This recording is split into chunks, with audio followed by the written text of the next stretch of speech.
All the communities are facing big questions and challenges about how do we retain everything we love about the Jersey Shore, but also make sure that we're planning for the future.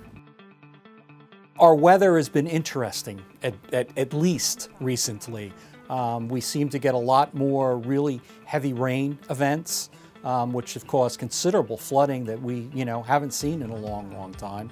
At UCI, we involve lawyers, we involve geographers, we involve hazard mitigation specialists, climatologists, and really our goal is to look at the ensemble of what these towns have and what they need.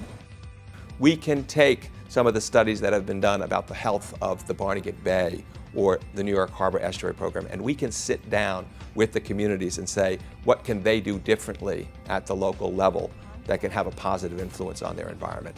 If a town has regulations or laws that are in direct conflict with efficient resiliency after a storm, we try to encourage them to rethink these ordinances, rethink these laws, and we do that using partners, be they lawyers or otherwise. And so we really want to take as many different groups of people and involve them in a meaningful way so that communities can have a very thoughtful process when thinking about their legal system.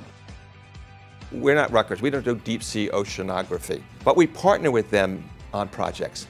And we can then sit down at the local level with those communities and say, how should your policies change to implement that science? We bring that science to the table when there are policy questions that need to be answered.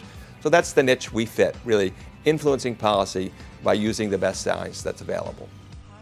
Even if you only look at it as just a purely academic exercise, it's a good practice to try and figure out what you would do, because it won't take much of a rise in sea level to cause most of these coastal communities a major problem.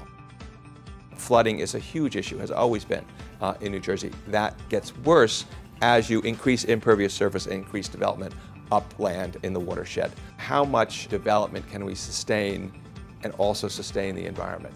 We have some big challenges. I do think you see a change in the next generation to think about how to live sustainably on an individual basis, how to live sustainably in their community. And again, at Monmouth, we increasingly are asking students to have a global perspective.